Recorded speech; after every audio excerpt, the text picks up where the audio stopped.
Wait a Oh, minute, wait a minute. can you hear me okay? Wait a minute. Yeah, shit. Mr. Fatman, is that you, sir? Yeah, god damn. God bless you. Right, mate? How are you? Hello? Hello. Can you hear me okay? Yeah, man, I can hear you, man. What's popping? Hey, thanks for doing this. I really appreciate it. How are you this evening? Sick like a dog, but yeah, I'm alright, man. Yeah, I'm alright. it sounds like it. Was that you sneezing? I think I heard you sneezing as you were picking up the phone. Yeah, man, sneezing like a pig. But yeah, Oh, it's all good, man. I'm alright, brother, man. I'm alright. I'm alive somehow. all right, well, we got an extra thank you for doing this while you're sick. Thank you so much, Fatman. It's all good, man. Hey, to my listeners, if you don't know who I'm talking to, this is MC/DJ Fatman D. A lot of people, I don't think, know that that's something you do in your spare time. He's the man also behind, I believe, Biological Beats and Young Guns. Yep. I'd like to take things back. Kind of what I'm doing here is trying to understand where people started, where they came from, and where they are today. So, before I dive into that, I want to ask you though, what is the last record you spun in your own free time? What was the last record you actually played? So what I do is, personally, I get a load of tunes sent to me, like nowadays. Like, so the last tune I actually put on a CDJ was one of Limited's tunes, but I don't know which one it was.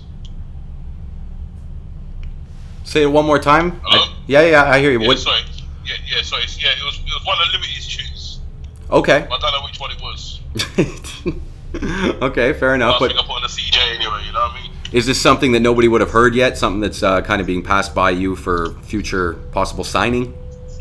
Yeah, it could be. It could be. I don't know yet. It's definitely something that's forthcoming on Biological Beats. Cool. I want to take things back for a moment. I want to ask you if you remember what your first rave experience was like. Right. So, when I was growing up, it was, when I started raving and that, it was T.A.F, certain other people like that. And I think the first thing I ever done, which was a major thing, there was a party called Energy 97, and it was Helter Skelter. And there was loads of MCs on it back in the days, MC, Fearless, GQ, Steve Hyper, but a couple of MCs never made it. So what I'd done was, I was an up-and-coming MC, I just grabbed the mic, and I think I'd done about 5 sets, and that was probably one of the biggest things I've ever done ever, like in the start of my career kind of thing. Yeah, and you mentioned Stevie Hyper. If I'm not mistaken, you and Stevie were actually pretty close, were you not?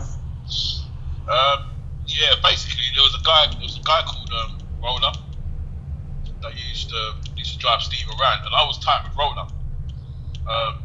And then he started. Obviously, I was going around with Roller and that lot, and I started going around with Steve as well, and started going out a couple of places and that lot. So yeah, I was tight with him to a certain degree. Roller was tight though still, but yeah, I was tight.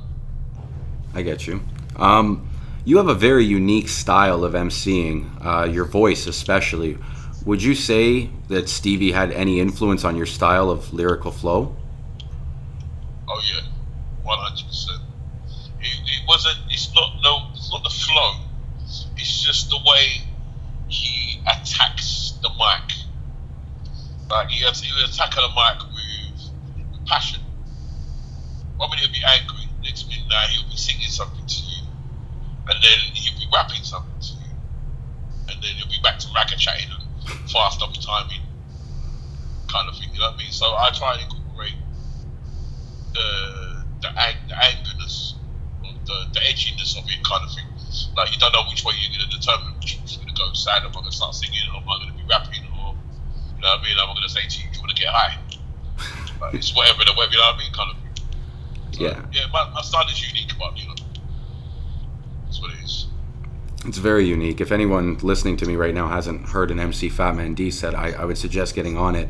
I myself was first introduced to you when you came to. Obviously, I heard you on your tapes. That's One Nation, Helter Skelter. But my first taste was when you came to Toronto with DJ Profile and Foxy for the Center Sound Crew Jam, and yeah, your presence was beyond what I had heard on tapes. Like I say, and I think you've heard it many a times. Your voice is very unique. You're expecting. thank you. It is. It's great. But I was expecting that to be something that you would hang on to. Like, this guy's just going to get on the mic, he's going to do the voice, and that's going to be it. But no, like your energy, your presence was bar none. Especially you and Foxy back to back. It was great. Yeah, thank you, man. Which leads me into a question here, which is I want to know, how did you and Foxy actually first meet? Well, I knew Foxy from. I was about say 17, 18 years old. I met him when I was about 15. Never used to hang around with him them times there, but I met him. I see him once. I bunked off school. I went up to this place in Kent called Chatham, and he was around. But I used to go around with some other guys in Kent. And then, 18, 19, I think I was just coming into, drum and bass and jungle them times there. And I wanted to be a DJ them times there, but obviously the money for the DJ and that lot never didn't have enough money in that lot. And being on the social back in the hood and that, don't really have a lot of money. But with Foxy, as I said, I knew from time with Steve Appleby's funeral, and then there was a woman that he used to get some stuff from in Clapton. Her name's Maria. Her name's Maria, and I see him at the Steve Appleby's funeral. Went back to the house, had a couple of drinks and that lot, and then she's got a set of turntables, decks and that lot. So we started to do something, me and Foxy. And then, everybody was saying to Foxy, yeah, man, you're the next guy. You got to carry the torch for Steve. And a couple of people were saying that to me as well, Steve, he was tight with Steve still. So, his personal friends were saying that to me. So, I was like, cool, we'll start up a thing called New Breed. Then we start up a little collective thing first. It weren't New Breed then, it was called Three Amigos, which was me, Foxy, and Riddler. And then Riddler went off to go and do Fully Loaded, and then me and Foxy come up with New Breed. But I've known Foxy for years, kind of thing, man. So it's one of them ones. You know what? I have to say, with the answer you just gave, you just answered the next two questions, which I will say anyway. Oh, okay. My next two questions were going to be, what was the idea in forming New Breed? And I know it's only Three Amigos, but if you remember, you did a Helter Skelter with Juice Man where you called yourself the Four Amigos. Right. Do you remember that? Yeah, so that was just playing. That was just playing on the thing that we were doing anyway. I knew Juice. Again, I know Joseph Juice Man for years. He was one of the first guys to bring me up to the Midlands, which is Birmingham, Manchester, and Northampton, and Bedford and Luton. So it's out of London kind of thing. So he was one of the first guys to bring me on the mic up there to make me see how them lot did. Our bass man used to chat, and Trigger and Hooligan and Ransky and loads of guys back up there, man. So I know Juice Man for time. So yeah, we did do the Three Amigo thing, and then we turned it into four because it was just that set. It was us four doing the thing, and Juice Man feeding well, but it was never part of the outfit kind of thing. I get you. And with the new breed question, we needed something which was gonna be catchy. So obviously there weren't Three Amigos no more. We couldn't do the Two Amigos because it's not like the film. The film is the Three Amigos kind of thing. So I said to Foxy one day, I was like, look, you know what? We need something different. We need to start expanding, and it just can't just be us lot. We could have a British version of a Wu-Tang Clan kind of thing. Wu-Tang was popping them times then. So we was thinking like, why can't we do the same similar mirror image kind of thing in drum and bass? And then after that actually just started, and then obviously we started getting members in. The thing I find most interesting, hearing you tell these stories, which not just yourself but other people who were around when you began, it's interesting to hear you come up with these ideas and just do it. Like, there's so much analysis paralysis, I think, in people's pursuit of their own dreams nowadays, where they don't just come up with an idea and do it. They question themselves too much. And the fact that you guys had these ideas and you pursued them, it really, look where you are today, and look what you've done with a whole music and culture. And because of the steps you made, there's hundreds, if not thousands, of new listeners, new MCs, new DJs, new producers, because of a culture that began when you guys, helped it begin. So, thank you for that, Fatman. No, man. One thing I want to ask, what is the biggest difference you would say from parties like Helter Skelter or One Nation in, let's say, 98, 99 to parties you're hosting today? This may sound a bit controversial, but I don't give a damn really, truly. But I'm joking.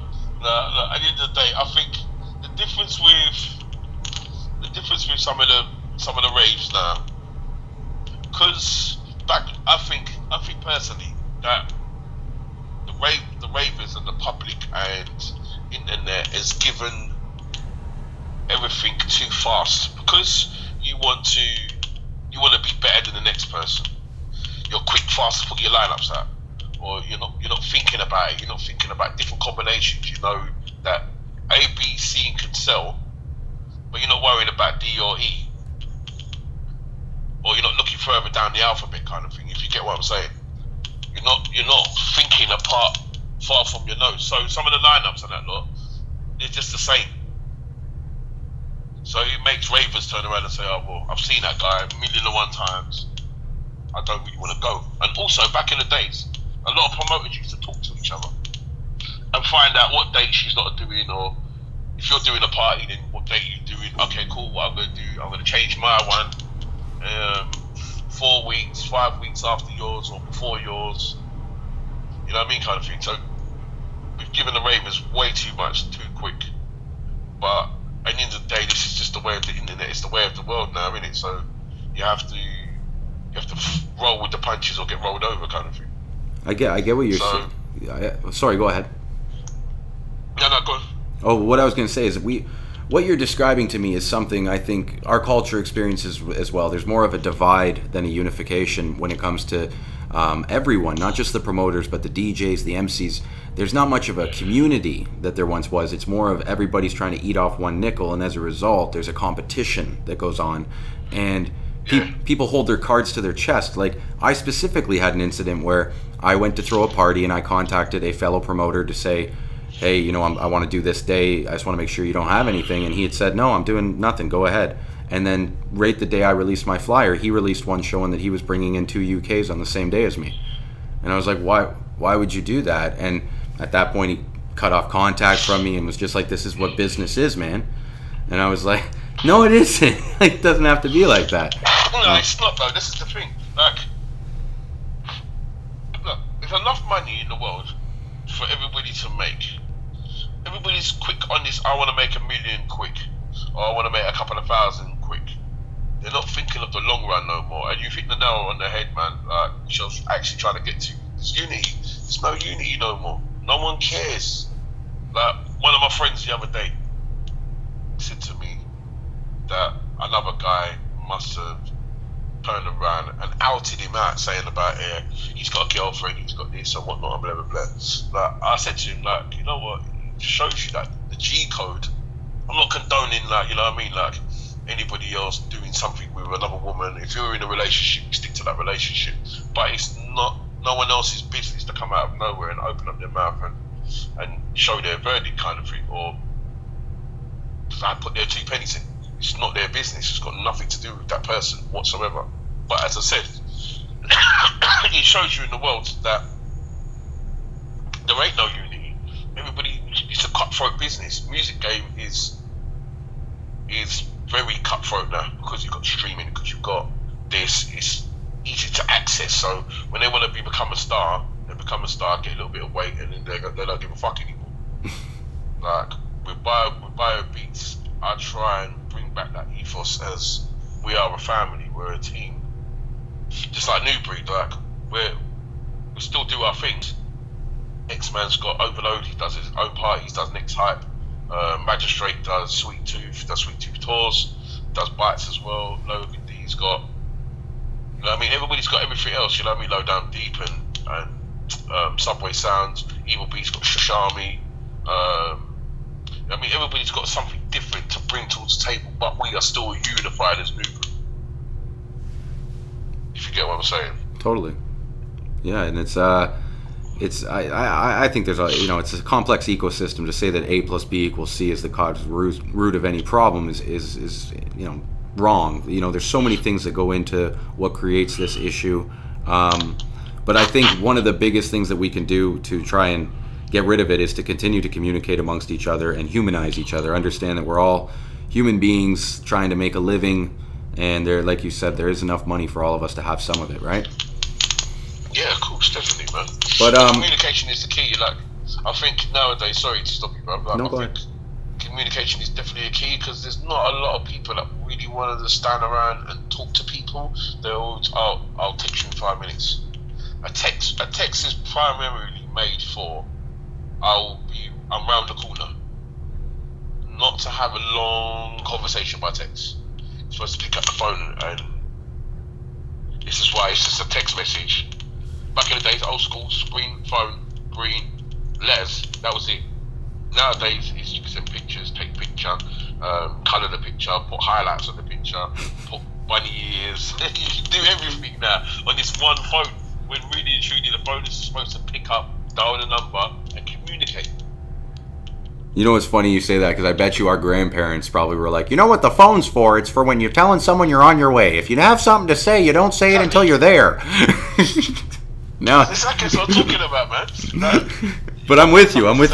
Here's the thing, like, when it comes to text conversation, obviously emotion is removed because people have to assume whether you're being sarcastic or you're being facetious or you're being real. And also you can say hurtful things without having to see the response of the person you're saying it to. So that, I could tell someone that they're fat and ugly and fuck off and then just walk away. Whereas if I actually have to say that to a person, I'd have to wait for their response after. Yeah, of course. No one wants to be. I don't know what's the word I'm looking for. No one wants to talk to a computer screen. People want to talk to people's faces. Totally. But anyways, with that, I want to jump into. I got 2 more questions for you, buddy. Yeah, go through, man. Go through. Anything new? I want to give you a moment to say. Is there anything new coming from Biological Beats, or can you first? Can you elaborate on what Young Guns is, what Biological Beats is, and then what we may expect from them? So, Biological Beats was started up, I think about 12 years ago, by me, Shortston, and Terminal State was an outfit from Jersey. And then in the end, we obviously Shortston went off to go and do his own label. Terminal State didn't want to do music no more, I didn't want to do the label no more, so it was just left down to me, kind of thing. So Biological Beats is a label which brings forth like not new talent, but I mean, we started off bringing in new talent, built up a reputation. We've had people like, Dominator, God rest his soul. We've got Flat T, Telecom, Gizzle Guy, we had Mackie on there one time, we had Jalen on there one time. We had a lot of artists that's come through Biological Beats and gone on to go and do bigger things. That being said, we was overrun with a lot of artists, and new artists was coming in, and I mean it's more like a training kind of thing. 1 minute, if you're good enough for Bio Beats, then obviously I'm whacking on it straight away. If you're still learning the ropes and that lot, then I'll put you on Young Guns. So again, I was overrun with loads of music and whatnot. So I made up another label called Young Guns, which started a rave called Young Guns first. And that was just to showcase, like, biobeats artists and new artists that are that's affiliated with biobeats and things like that. Then obviously I started Young Guns the label. So like Young Guns the label is for the brand new artists that you may have heard or you may not have heard before. But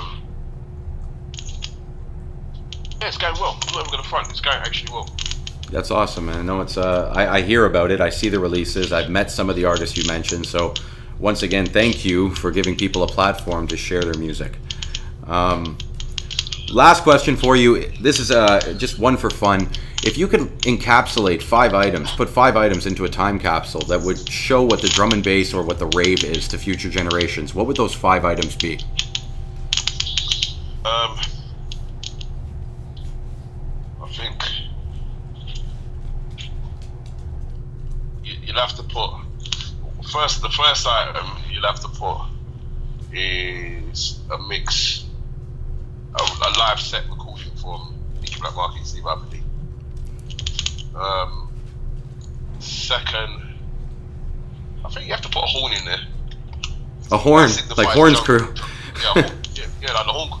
Okay. So that signifies jungle, drum and bass kind of thing. From the beginning, jungle first, and then you go to the drum and bass. Some people do it the horn now, some people don't. What else would I put in there? If I'm gonna be real cheesy, I put like I don't know. I put some form of garment in there, but I don't know what type of garment. I wouldn't want to say Nike Air Max. depending what era it is or something like that. I mean, maybe 90s or maybe Nike Air 90s or something like that. Or TNs. I'll have to put a rave poster in it. I don't know what rave poster though. Maybe something from maybe an old school rave poster. I don't know which one though. Maybe Energy 97. I don't know. And then the last one will be tape of New Breed. A CD of New Breed. I was waiting for that. I was waiting for some Foxy or Fatman to get into that time capsule. I was yeah, because I think with the New Breed, why I say all of us, is because you've got different eras. So there was an era where me and Foxy were killing it. There was an era where X-Man and Herbsy was killing it. There is an era, there's an era where Evil B's killing it. Well, we should say it's now today, and X and Herbs are still killing it now today as well. But then you've got Logan's music, Magistrate's music. So yeah, I think a New Breed set definitely will have to be in there. Well, that's wicked, man. Hey, you know what, Fatman? I gotta say thank you very much for taking the time to chat. I hope you feel better. Anytime. I hope you feel better. Yeah, man. I'm actually in the supermarket right now thinking about what herbal remedies can I have. Drink lots of orange juice at room temperature, and if you got a sore throat, gargle with salt water. I'm gonna go with a cranberry. Cranberry. I don't know about the orange. Don't get me wrong. Yeah, don't get me wrong. I load of vitamin C and all that, but cranberry's got a source of vitamin C, so I'm gonna go with cranberry and raspberry. Do it up, man. But anyways, I know it's getting late over there, so rest up, and I will talk to you soon. Thank you once again, eh? Definitely, man. Pick up all your listeners and that lot, man. All right, thanks. Fatman always shows love, and I will be out here soon. Wicked. Thanks, Fatman. Take care. Cool, my brother. All right. And you, brother. Thank you. All right, guys. Thank you. I'm sorry. I know that there was some sound issues there. I'm still gonna play this. As he said at the end there, he was walking through a supermarket, so the only thing I could think is that was the clicking of his cart. Other than that, I hope you enjoyed. That was MC Fatman D. I grew up listening to some of these guys that I'm getting to share with you, and it's a lot of fun. I'm glad I started this. It's only going to get better. We're improving this setup this weekend, and I've got lots of interviews lined up and ideas, constructive criticisms. I'm loving you guys for that. Actually, I should tell you, yesterday I spoke to an artist who will be on the show later, and maybe I'll bring up this discussion when I speak to him. But he basically said, honestly, that he can appreciate what I'm telling him. However, he sees my setup as a little low budget and doesn't really know what I'm doing or my direction, all this. And we had a good dialogue back and forth. And at the end of it, everything he said was right. Everything was constructive. Although it was critical, it was helpful. And at the end of it, he could understand and empathize where I was coming from, what state I'm at, and that I do plan to grow. And he said, I want to be a part of that. So he is going to be on the show in the next few weeks. Hopefully the setup's a little bit better by then, but it's not going to be at the level that he wanted it to be, which is the level I hope it gets to. But until then, as always, guys, thanks for tuning in. Until next time, peace out.